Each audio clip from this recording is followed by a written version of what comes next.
बिस्मिल्लाहिर्रहमानिर्रहीम। Toyota wits 2002 से लेकर 2004 तक का जो वेरिएंट आया, टोयोटा विट्स की फर्स्ट जनरेशन का सेकंड वेरिएंट के एस पी 10 SCP 10 या NCP 10, ये उसकी फ्रंट हेडलाइट्स हैं। हेड लैम्प्स भी इनको कहा जाता है। इसमें बेसिकली दो तरह के वेरिएंट आते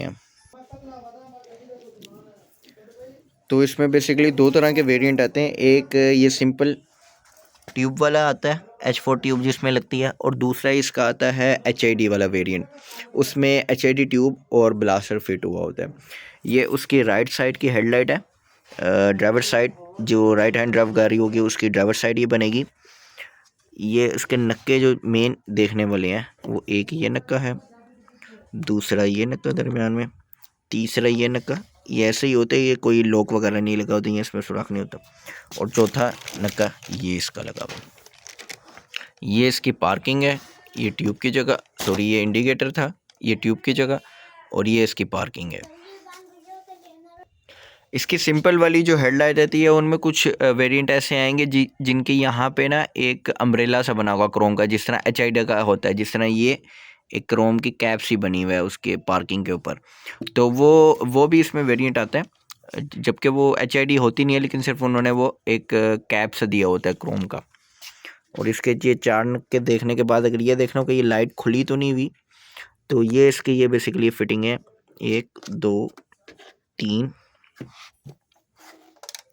और ये 4 5 6 और ये 7वीं। तो इनमें यहाँ पे क्योंकि जो कंपनी ने एम्बोस किया होता है ना, पंच किया होता है, वो यहाँ पे दरमियान में रख के सिलिकॉन पंच किया होता है। जब ये इसको एक दफ़ा खोल लिया जाता है तो फिर यहाँ पे जब दोबारा इसको पंच किया जाता है तो यहाँ से सिलिकॉन है इसके महसूस हो रही होगी आपको बाहर आई हुई। और ये इसकी बैक साइड है, बैक से लोग कैसे होंगे इसके। ये उसकी वो पार्किंग वाली जगह, और ये स्टैम्प, इसकी जेन्युइन होने की स्टैम्प ये लगी होगी, ये लिखा हुआ है जापान, यूरोप, ऑस्ट्रेलिया। ये इसकी H4 की ट्यूब और ये इंडिकेटर। यहाँ पे कुछ वेरिएंट में मोटर भी आती है, एडजस्टेबल मोटर, और कुछ में नहीं आती।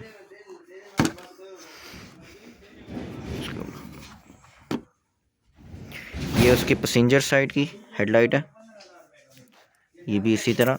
ये उसकी पार्किंग, और ये H4 की ट्यूब सिंपल, और ये इसकी इंडिकेटर। और इसके भी वही लोग देखेंगे ऐसे हम। ये इसका नक्का में दरमियान में ये वाला नक्का आता है, और तीसरा नक्का ये इसकी फिटिंग होगी, और चौथा ये छोटा सा एक नक्का। बैक साइड से ये ऐसे दिखेंगे। इसके भी देख लो कि हमने कि ये इसके जापान की वगैरह की इसकी स्टैंप है, तो ये इसको ऐसे देख लेंगे। इसका जो जेन्युइन वाले का कलर आता है बैक साइड से, इसकी जो ये बनी हुई है वो थोड़ा सा डार्क सा होता है, और जो आफ्टर मार्केट के होते हैं वो थोड़ा लाइट सा होता है। और उसमें ये स्टैंप यहाँ पे जापान की लगी भी नहीं होगी, वो थाईलैंड की या किसी और जगह की लगी होगी, ताइवान वगैरह की लगी होगी। बैक साइड से ये ऐसे दिखेंगे।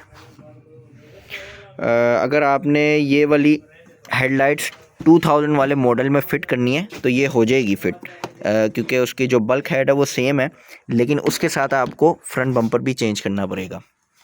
नहीं, अगर आपने 2000 वाले मॉडल को अपग्रेड करना है, अपलिफ्ट करना है, तो उसके साथ आपको फ्रंट बम्पर भी चेंज करना पड़ेगा।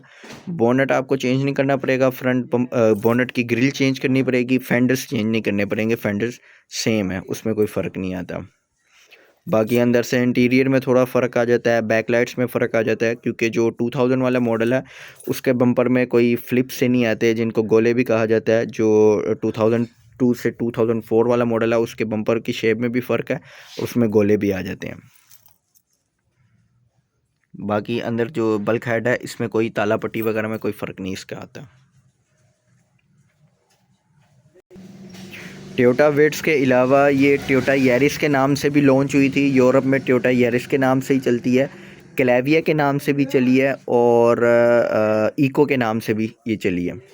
क्योंकि टोयोटा विट्स की जो फर्स्ट जनरेशन आई थी इसके साथ टोयोटा प्लाट्स भी उन्होंने इंट्रोड्यूस करवाई थी, वो भी उसकी फ़र्स्ट जनरेशन थी। बहुत सी चीज़ें उनकी इंटीरियर में और दरवाज़ों के लिहाज से सेम है, बट फ्रंट के बहुत सी चीज़ें बिल्कुल डिफरेंट थी।